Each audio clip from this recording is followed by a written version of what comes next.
As a character, I am a lieutenant in the 9th New York Cavalry, and our cavalry was also called the Westfield Cavalry, sometimes called the Stoneman Cavalry because of General Stoneman, who was from Lakewood.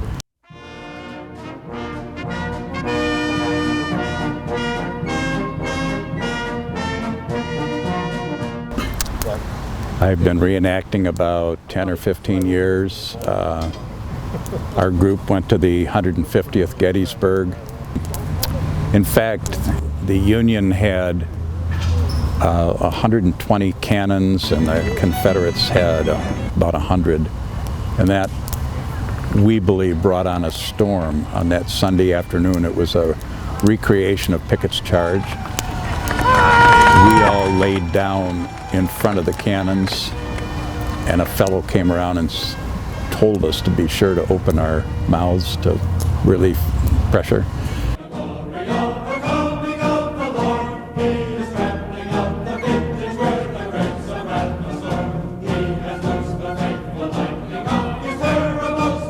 That was an incredible experience. There were 16,000 reenactors together. It was amazing.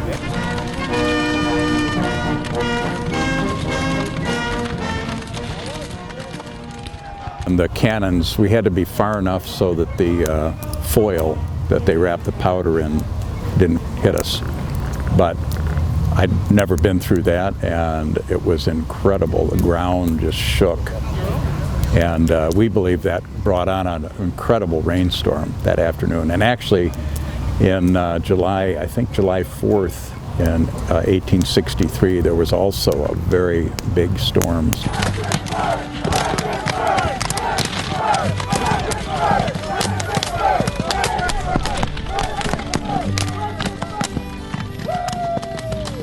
People should never forget that conflicts are kind of a poor form of resolution. In this case, I think it came down to it almost shifted during the war. Originally, I think it was more about states' rights, but the states' rights in this case meant slavery for the South. You will hear people say that slavery would have gone away on its own. However, the prices of slaves in 1860 were higher than they'd ever been, and the numbers were higher than they'd ever been. So it doesn't logically go with the philosophy that they would have just gone away.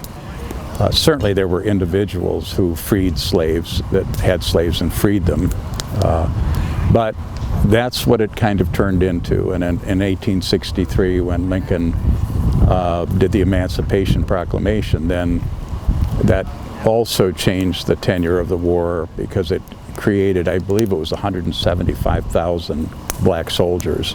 And that's a pretty potent number to put out in the field. So, and they didn't all, they did different things, but I think the attrition, the North had so many more soldiers, population-wise. And what I think what I've always gathered about the Civil War was that the North had the poorer leaders the first several years. The South clearly outled them. And they had way better cavalry than the North.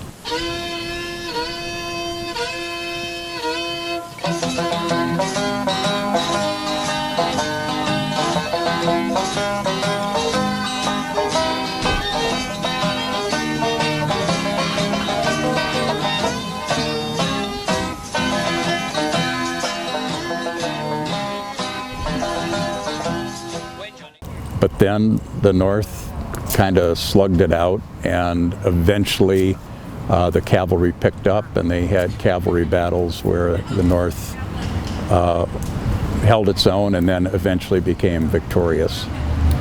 The 9th Cavalry was told that they would get horses when they got to Washington. And in fact, when they got to Washington, they didn't have horses for them. So they took 4 of the companies and turned them to artillery, and 8 of the companies and made them train guards. And the men definitely were not happy about that. Some of the men actually resigned from the service because they said this isn't what we were supposed to do. And I have a letter, I collect Civil War letters, and I have a letter from a 9th Cavalryman who they were marching in late May of 1862, the whole regiment, and this company, F, was leading, and they got to a point where they just stopped. The leaders came up and said, you know, why have you stopped? And they said, we're not going any further till we get our horses. And there was a lot of arguing, and finally the commanders brought up an Irish troop, an Irish company, and they got them to lead, and then F Troop did go ahead and follow.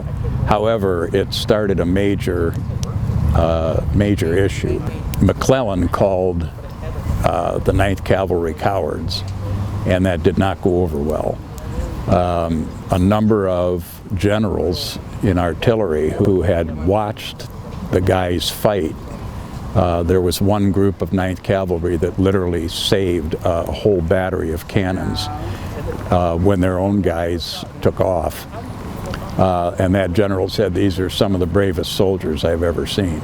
So ultimately, Reuben Fenton, who was the soldier's friend, he was known as a soldier's friend, he went and lobbied Edwin Stanton and said these guys should get their horses. So Stanton had to choose whether to drum them out of the service, which is what McClellan wanted, or to give them horses, and he chose to give them their horses. And the wonderful part of that is that the 9th Cavalry, they went on to serve in 144 engagements with distinction. And approximately 20, and I've never been clear on the number, escorted Grant at Appomattox to the surrender. So he thought a lot of the 9th Cav. They just had a great history. The camp is about 2,000 yards from where we're sitting, and there were roughly 800 men mustered in here. And then they picked up some companies. They picked up a company of Lancers at one point, and another company, perhaps in Washington. I'm not sure of that at the moment, but they ended up with 1,200 men in the regiment. But I would say at least 800 were from this area. That's one place the South had an advantage. They were more equestrians, where in the North they used horses as work animals typically. They knew how to ride, certainly, but not all of them. But their biggest, of course, their biggest enemy was actually disease by far. So, well, Jeb Stuart was their great leader. I mean, everybody thought they had several, but Jeb Stuart is probably the more famous one. In the history of the 9th Cavalry, there is a reference, I believe it was Yellow Tavern. Several of the 9th Cavalry guys saw an officer on the far side of the field, and all of them concentrated their fire on him, and he dropped off the horse, and that turned out to be Jeb Stuart. And he was a pretty big loss. I'm sure he was arrogant. He was very good, wore a plume hat. I mean, he was a pretty fancy guy. And we had several leaders that weren't that good. Pleasanton, I think, was probably okay, but Stoneman was not particularly a good cavalry leader. And actually, he led a raid into the South, and their goal was to free the prisoners at Andersonville, which is a noble goal, but he split his forces and ended up getting captured. So, and he's one of two generals from Chautauqua County, George Stoneman. So he's buried in Lakewood, right on 394. My feelings towards the Civil War is, I feel like the northern side shouldn't have gone as haywire as they should have towards the end of the war. I think the obliteration of most of the southern states was a little unnecessary. They were already pretty weak as it was. 9th New York Cavalry, just trying to show something from the past.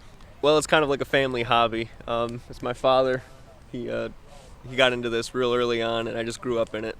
And I've been in it probably the longest. I started in 1992 as a private, and then I became a corporal, and then I was voted in as a sergeant, and I've been a sergeant probably longer than anybody here. Are you worried you should be a general by now? No, actually, the thing is, I'm 60. I'm going to be 62, so I'm really too old even to be.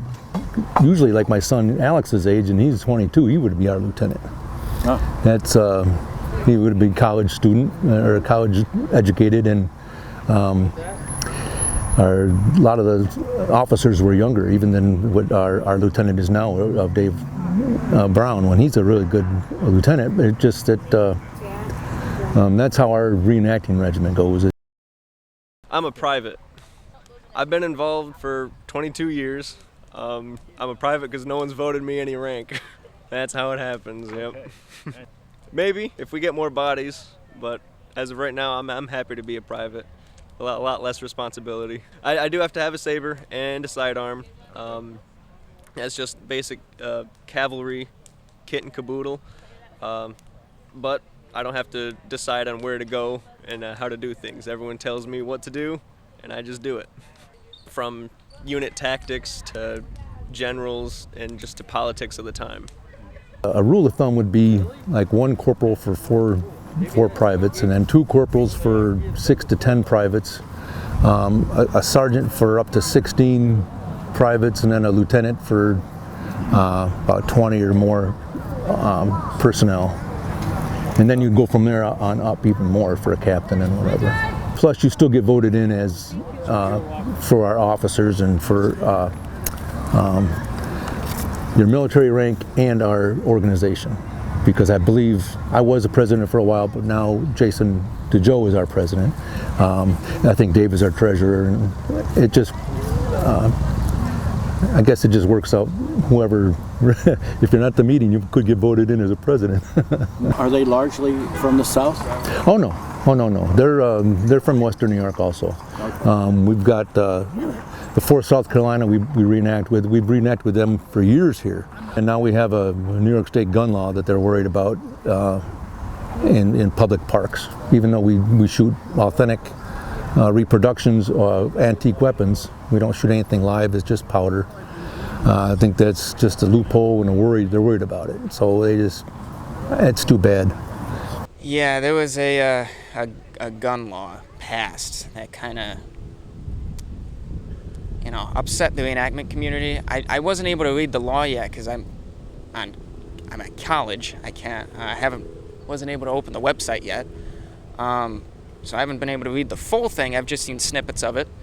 It's basically outlining that we can no longer publicly display firearms, which I'm assuming that was meant for, modern firearms, like semi-automatic rifles, not an 1858 Sharps carbine for the reenactor community. This is a hobby that teaches our history. Even Confederates, those are still Americans that we fought against. It's just because they fought against under a different flag. It's not a racist flag, not for us anyway. It's pretty important. I mean, it's a piece of our nation's history. It's fun to come around and see how life was back then and how things were done. I mean, we're a whole nation today, and we wouldn't be if we didn't fight. If they were able to secede, then we'd be 2 separate nations, and I think we're stronger today for it. We are pretty divided today, I will say. We have a lot to go, a long way to go as a nation, and I don't know what the future holds, but I mean, we could look at the lessons from the past here and try to figure out a better way to do this, but who knows? I came down here when I was 12 with my cousins when this event was a lot bigger. Tents all over the park. There was a battle going on. The Confederate side filled up the entire street. And a man stopped me and he said, "How old are you?" And I told him I was 12. He said, "Would you believe it if I told you that kids your age fought in the Civil War?" And I said, "I guess so."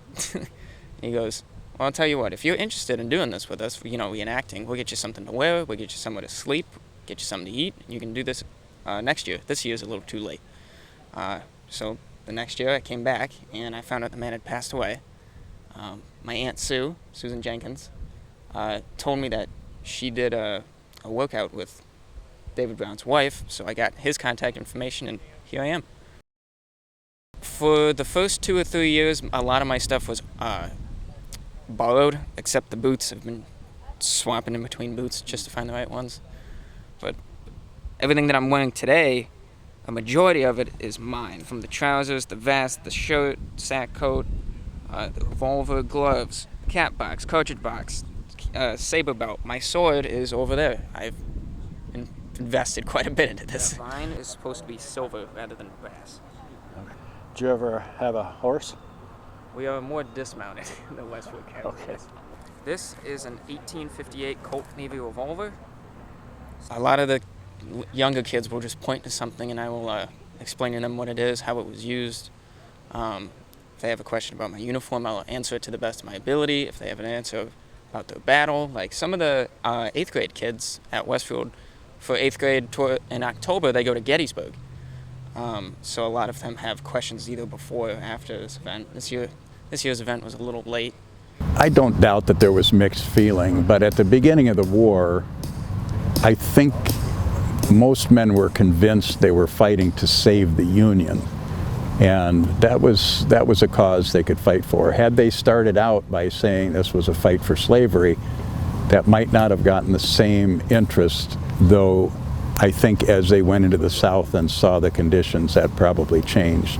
It was one of his ideas to rebuild the South. I feel like he would have been very involved in the South if he had not been assassinated. Yeah, it was certainly a minority.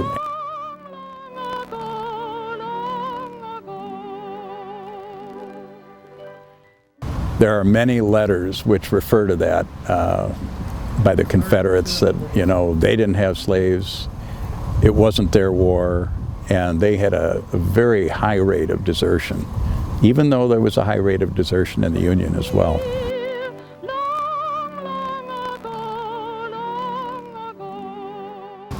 I think it was $300. You could buy your way out in a bounty. We have several of those certificates in the museum. They're not uncommon, so a fair number of people did it. But I think, for instance, when people left farm to go and serve, if they had a brother or two, they wanted somebody to run the farm. So they might have bought their way out at the very least. And then, of course, some people who were just wealthy would have done that. In a sense, yeah. From the northern standpoint, it was a poor man's war, wasn't it? Oh, absolutely. Yeah. Do you know what are the statistics on the deaths of the whole South and North in the war? I'm not terribly sure of the two different numbers. The total they now estimate at 750,000. Years ago, when I started, they used to say they thought it was 600,000. But over time, I know there was one fellow who did phenomenal research where he went through census records and got much closer on a number of for dead, and it was in excess of 750,000. Historian Thomas Livermore's study in 1900 estimated about 620,000 deaths. For the Union, 360,222. The Confederates, 258,000. Those numbers were increased in a 2011 study to as many as 850,000.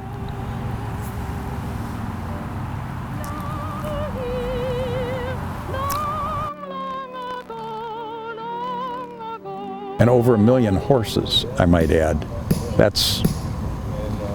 There's some people that estimate more, but when you consider that every cannon battery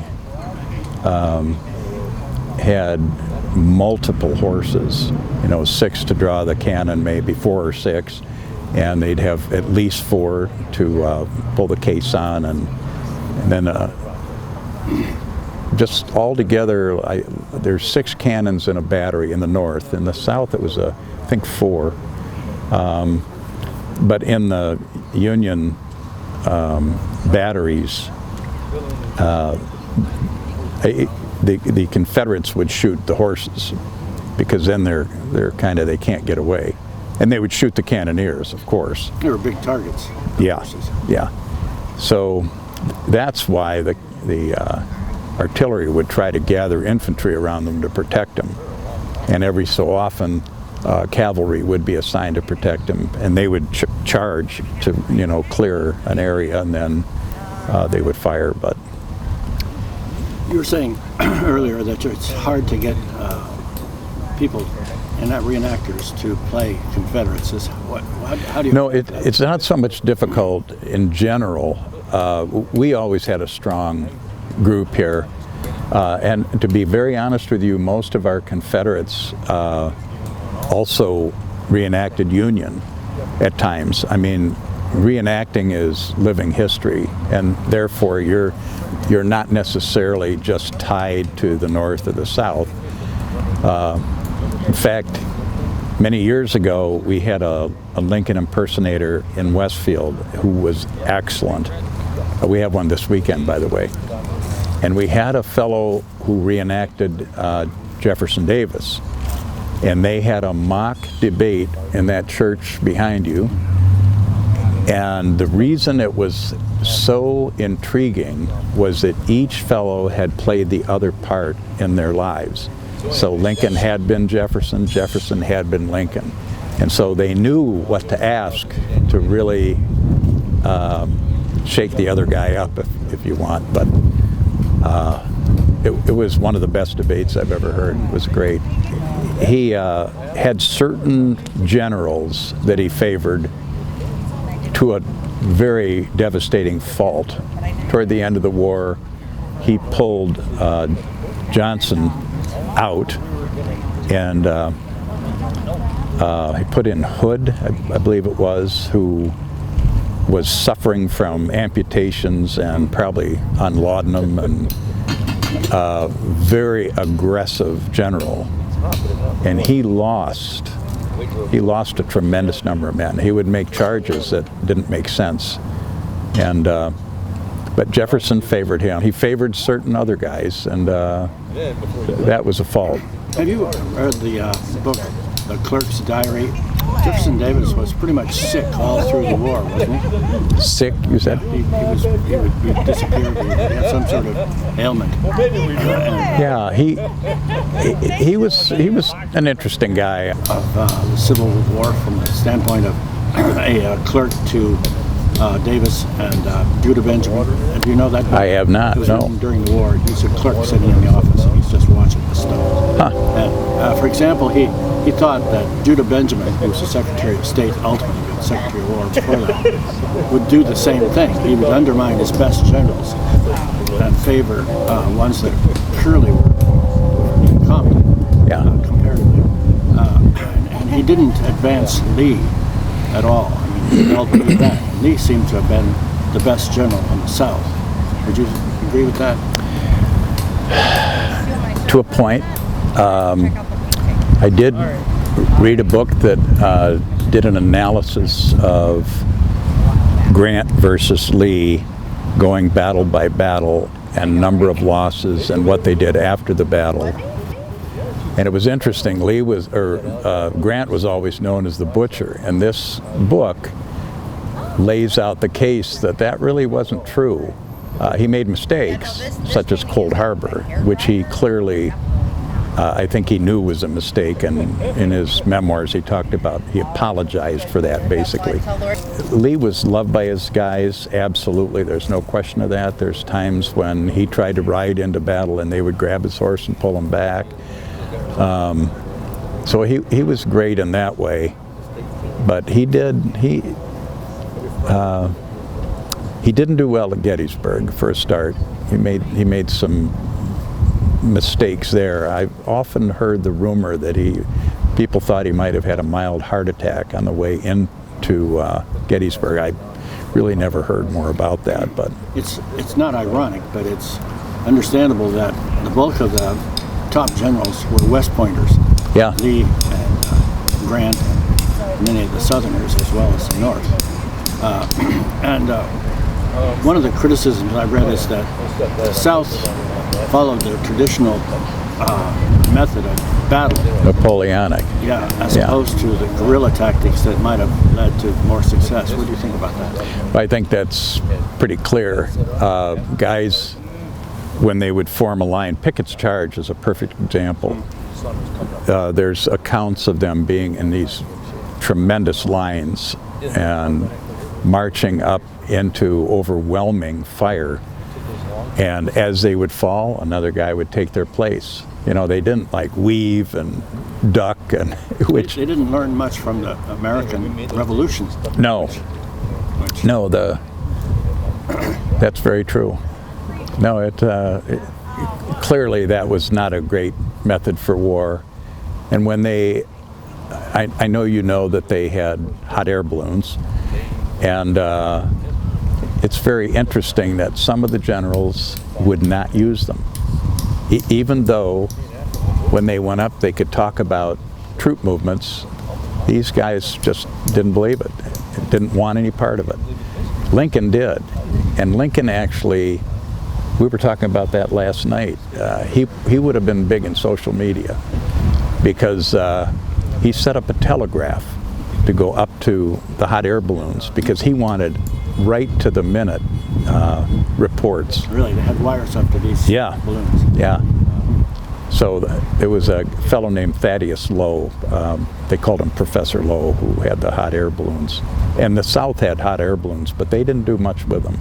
They seem to have been an easy target to shoot down. What was the story there? I think they were just up too high. The muskets just really didn't have that kind of range up. And they didn't get it close enough, obviously. Yeah, no, they would take it up. And there was a case where one of them cut loose and went over the Confederates by error. But then fortunately the wind shifted and took them back. But that would have been not a good experience. What do you think of Lincoln as a politician? He was a Whig. He followed through with Clay. He was basically Hamiltonian and strong central power was his objective. You can't remove yourself from the South. What do you think of that policy as it's laid out, where we have a strong central government with states' rights almost reduced to very little? And that was a policy of essentially Lincoln's doing. What do you think about that? Well, I think Lincoln was probably a pretty tremendous leader because, for me, he was a thinker. And he changed during the Civil War. His policies shifted. He did not start out the war touting anti-slavery. He really didn't do that until getting close to 1863, and he made sure it would get through his cabinet, talking to them first. But his cabinet were guys that ran against him and so on. He was very smart in getting his adversaries in with him, and at least to me that was a pretty good stroke. The upshot of the war was the almost complete centralization of government, wasn't it? In terms of central government, there are some things where it's pretty important, and other things, the states have the power to do. That's kind of been ferreted out over time, I guess.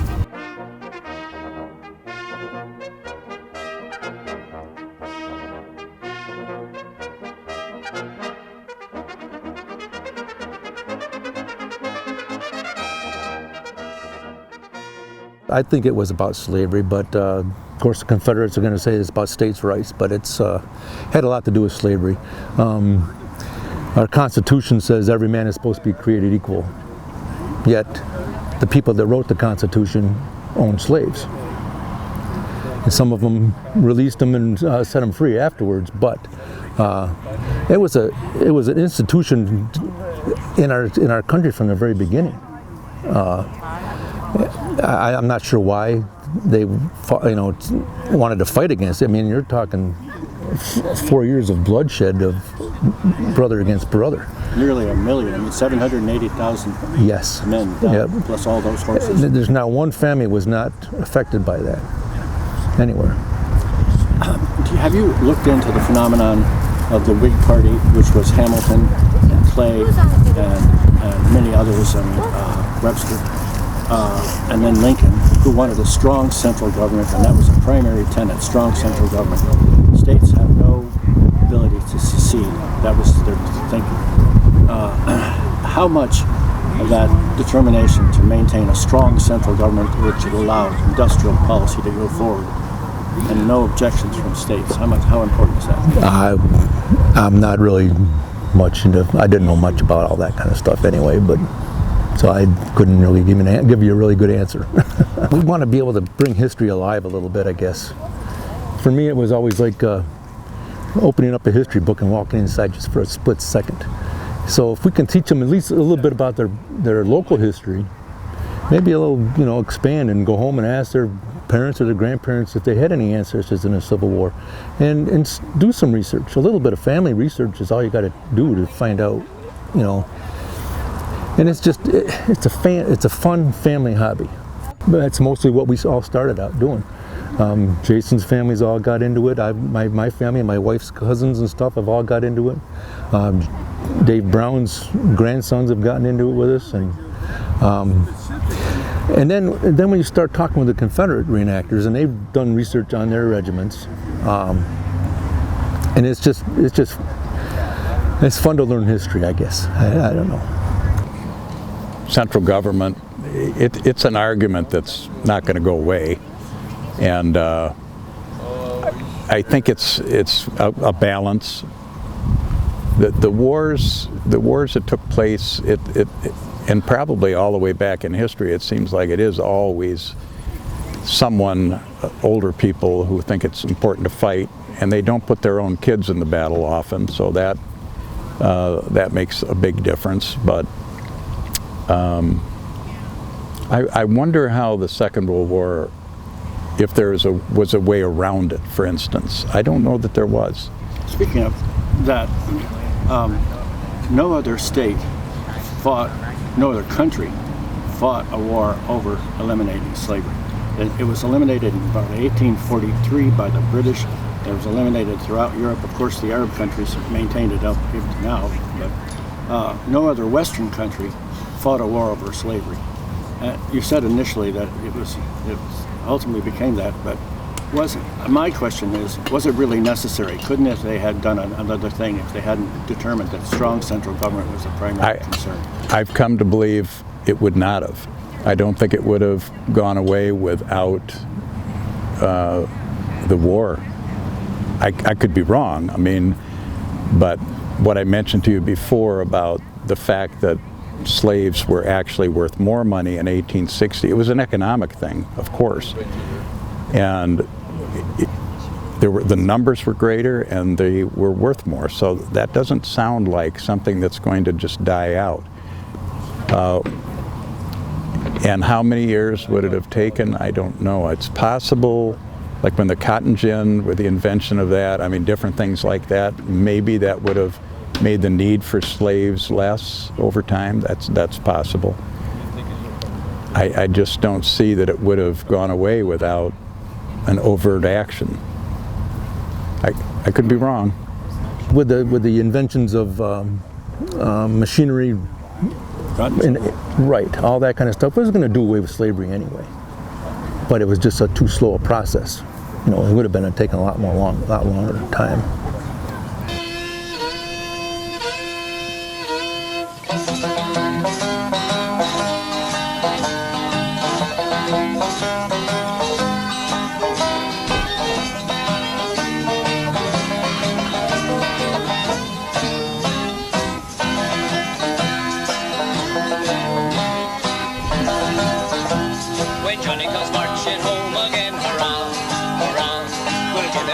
Welcome them, hurrah, hurrah. The boys will cheer and the men will shout and the ladies, they will all turn out and we'll all feel gay when Johnny comes marching. The old church bell will peal with joy, hurrah.